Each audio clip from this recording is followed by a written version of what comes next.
சொன்னது போல मैं और मेरे पिता दोनों एक है करके जैसे बताया वैसे மேலும் பரிசுத்தாவி நானும் ஒன்றாய் இருக்கும் என்று அவர் கூறினார். मैडम ने बताया कि मैं और पवित्र आत्मा दोनों एक ही है करके இன்னைக்கு நான் சொல்லுகிறேன் आज मैं कहता हूँ நானும் பரிசுத்தாவி ஒன்றாய் இருக்கிறோம். मैं और पवित्र आत्मा दोनों एक ही है.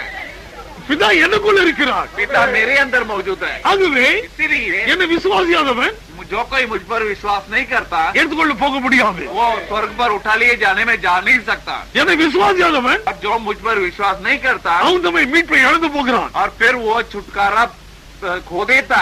என்ன விசுவாசியார்கள் தன் புத்தியில்லாத கன்னிகைகள். जो विश्वास नहीं करते वही है निर्बुद्धि कुंवारियां. அதுவே इसीलिए எடுத்துக்கொள்ளுகிறது யார்? उठा लिए जाने वाले कौन है? கிதியோன் பட்டயமே கர்த்தருடைய பட்டயம். गिदयोन की तलवार ही प्रभु की तलवार है. அது சும்மா வாயில சொல்றதல்ல. और ये सिर्फ मुंह से कहने वाली बात नहीं है. You must have the revelation of what that. आपको प्रकाशन पाना चाहिए. கிதியோன் பட்டயமே கர்த்தருடைய பட்டயம் என்பதுடைய வெளிப்படுத்தல் உங்களுக்கு அவசியம். और गिदयोन की तलवार ही प्रभु की तलवार करके ये प्रकाशन आपके लिए अवश्य है. அப்படி என்றால் என்ன? और इसका मतलब क्या?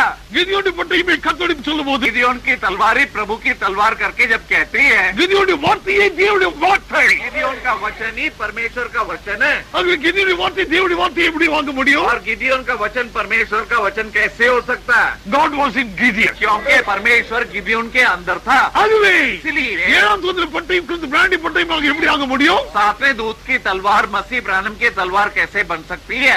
பிராணமே அவனுக்குள்ள மறைந்திருக்கிறார். मसीह ब्रानम ही उसके अंदर छिपा है. தேவன் அவனுக்குள்ள மறைந்திருக்கிறார். परमेश्वर उसके अंदर पा है. இந்த வெளிப்படுத்தல் வந்த பிறகு और ये प्रकाशन आते ही என்னையும் பயத்துக்குள்ள நடத்துகிறது. और मुझे भी डर के अंदर पहुंचा रही है. நீங்களும் பயமுள்ளவர்களாக இருக்க வேண்டும். फिर आपको भी चाहिए कि डर के अंदर पहुंचे. இது காலம் செல்ல முடியாது. आइंदा समय नहीं जाएगा. அதுவே इसीलिए இப்பொழுது अभी தேவன் மக்களுக்கு விசுவாசிகளுக்கு காட்சியில தோன்றிவிட்ட நேரம். परमेश्वर विश्वासियों के बीच में प्रकट हो चुका है. वैसा समय ही है ये. தேவன் அற்புத அடையாளம் செய்வது பெரிதல்ல. परमेश्वर का आश्चर्य कर्म या चिन्ह दिखाना बड़ा काम नहीं है. அற்புத அடையாளம் உங்களுக்கு அல்ல. और आश्चर्य कर्म और चिन्ह ये आपके अपने नहीं है. அற்புத அடையாளம் உலகத்தின் மக்களுக்கு. और ये आश्चर्य कर्म और चिन्ह संसार के लोगों के लिए. விசுவாசிகளை உங்களுக்கு வார்த்தை திறக்கப்படுவது. विश्वासी जो आप हैं आपके लिए वचन का खोला जाना.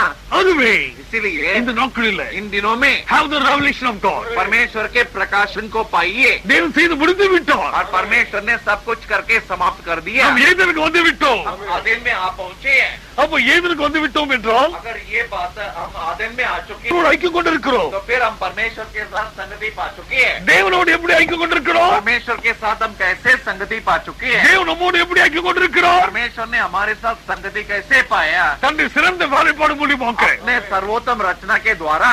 அதுவே इसीलिए இந்நாட்களில் इन दिनों में கிறிஸ்துவை போல இருக்காதீங்க. मसीही लोगों जैसे मत रहना. கிறிஸ்து பிராணம் உலகத்தில் இருந்தார். मसीह ब्रैनम ये संसार में था. He was the masterpiece of God. और वो परमेश्वर का सर्वोत्तम रचना था. God was in the world in the form of Christ Branham. परमेश्वर ये संसार में मसीह ब्रैनम के रूप में मौजूद था.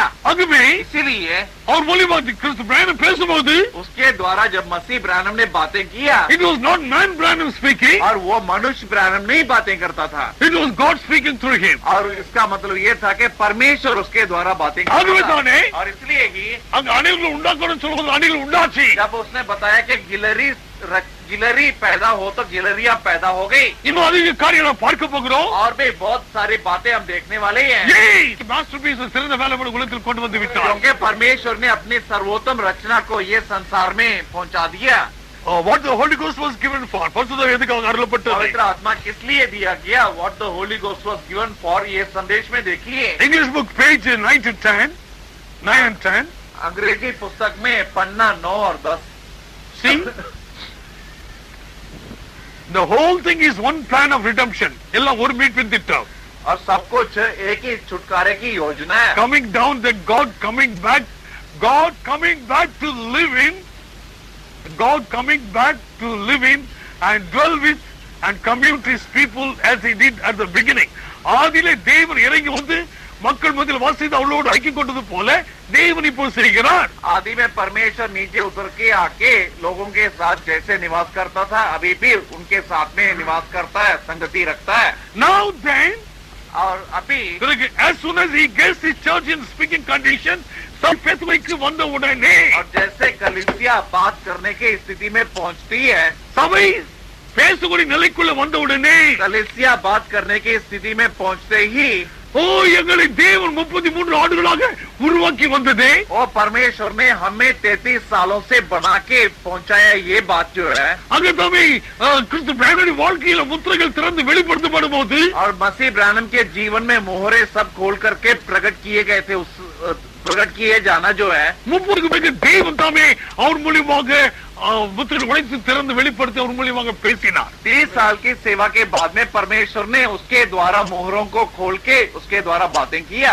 அதுவே इसीलिए தேவன் சிறந்த வேலைப்பாடு மாஸ்டர் பீஸ் செய்வதே परमेश्वर ये सर्वोत्तम रचना बनाता है, ये बनाना जो है அவன் மூலியமாக பேசுவதற்காக ताकि उसके द्वारा बातें करने के लिए। தனது சிறந்த வேலைப்பாடுகள் கிறிஸ்து பிரான மூலியமாக தேவன் நமக்கு பேசி தேவ ரகசியங்களை நமக்கு வெளிப்படுத்தினார்। अपना सर्वोत्तम रचना जो मसीह ब्रानम है, परमेश्वर ने बातें करके हमें काफी एक अच्छा प्रकाशन दिया। இந்த கடைசி நாட்களிலே और इन अंतिम दिनों में ஓ தேவன் தம்முடைய சிறந்த வேலைப்பாடாகிய ஏழாம் தூது மூலியமாக परमेश्वर ने अपने सर्वोत्तम रचना जो ये 7वां दूत है उसके द्वारा நமது ரகசியங்களை வெளிப்படுத்திக் கொண்டிருக்கிறார்। अपने गुप्त वेद बातें प्रकट कर रहा है। என்று நாம் உயர்த்து நினைக்காதீங்க। मैं अपने खुद की बड़ाई करता हूँ करके नहीं सोचना। அதுவே इसीलिए இது நான் தேவனில் I want to make it very plain। मैं काफी सफाई से कहना चाहता हूँ, கர்த்தர் எனக்கு எது வெளிப்படுத்தாரோ அதை நான் வெளிப்படையா जो சொல்லுகிறேன்। कुछ प्रभु ने प्रकट किया इसे मैं खुल्लम खुल्ले में बता रहा हूँ। மனிதன் எப்படி இந்த கிறிஸ்து பிரானம் கூட சொல்லாமல் மறைத்து வைத்த ரகசியங்களை எடுத்து சொல்ல முடியும்? और मनुष्य कैसे मसीह ब्रानम ने नहीं बताया गुप्त वेद बातें, उसे मनुष्य कैसे बता सकता है? அதுவே इसीलिए it is God's doing। और ये இது தேவனுடைய परमेश्वर கிரியாக இருக்கிறது। और ये परमेश्वर का अपना करना है। இனிமேல் யாரும் விளையாடி கொண்டிருக்க முடியாது। आइंदा कोई भी खेल नहीं सकते, நானும் விளையாடி கொண்டிருக்க முடியாது। मैं भी खेल नहीं सकता। I must be reverent and fearful to this tadpole। और मुझे परमेश्वर के सामने डर रखना चाहिए। இந்த மூன்றாம் ஊழியத்துக்கு நானும் மிகவும் பயமுள்ளவனாக இருக்கிறேன்। तीसरी खिंचाई की सेवा के लिए मैं खुद भी ज्यादा डर मानता हूँ। நானும் ஜாக்கிரதையுள்ளவனாக இருக்க வேண்டியதாக இருக்கிறேன்। मुझे भी काफी सावधानी से चलना पड़ रहा है। என்னுடைய ஒவ்வொரு நடையும் பயபக்தி உள்ளதாக இருக்க வேண்டியதாக இருக்கிறது। मेरी हर एक चाल चलन डर और भक्ति के साथ रहनी चाहिए। I have got to control myself। मुझे खुद अपने आप को रोक करके मुझे अपने खुद के ऊपर काबू रखना पड़ रहा है। ஏன் பிதாவுடைய சித்தம் என்னில் நிறைவேற வேண்டும்? क्योंकि पिता की मर्जी मेरे अंदर पूरी होनी चाहिए। அதுவே உங்களை பிதாவுடைய சித்தத்துக்கு ஒப்புக் கொடுங்கள்। आप भी अपने आप को पिता की मर्जी के लिए सौंपिए। நாம் இந்த உலகத்துக்கு போகக்கூடிய நேரம் வந்து விட்டது। अभी ये संसार छोड़ करके जाने का समय आ चुका है। இந்த நாளிலிருந்து आज के दिन से நிச்சயமாக निश्चय கிறிஸ்து பிரானமை விசுவாசிக்கிற மக்கள் मसीह ब्रानम पर विश्वास करने वाले लोग தங்களுடைய நினைவுகள், अपने विचार सब, தங்களுடைய யோசனைகள், अपने सारे सलाह, தங்களுடைய வாழ்க்கை अपना जीवन முற்றிலுமாக மாற்றப்பட்டதாக இருக்க வேண்டும்। पूरी रीति से उनका बदल दिया जाना चाहिए। இல்லை என்றால் अगर नहीं तो தீமை நடப்பதை பார்க்க போகிறீர்கள்। और फिर बुरी बातें हो रही है, बुरे घटनाएं घटने वाले हैं, इसे आप देखने वाले हैं। நாம் ஜாக்கிரதையோடு இருப்போம்। काफी सावधानी से रहें। See? देखिए God coming down, coming back to live in and dwell with and consume, commune these people as he did at the beginning. ஆதியிலே தேவன் இறங்கி வந்து மக்கள் மத்தியில் வாசம் செய்து அவரோடு உலாவி அவரோடு ஐக்கியம் கொடுத்து போல என் நாட்களை செய்கிறார்। आदि में परमेश्वर उतर के आके लोगों के बीच में निवास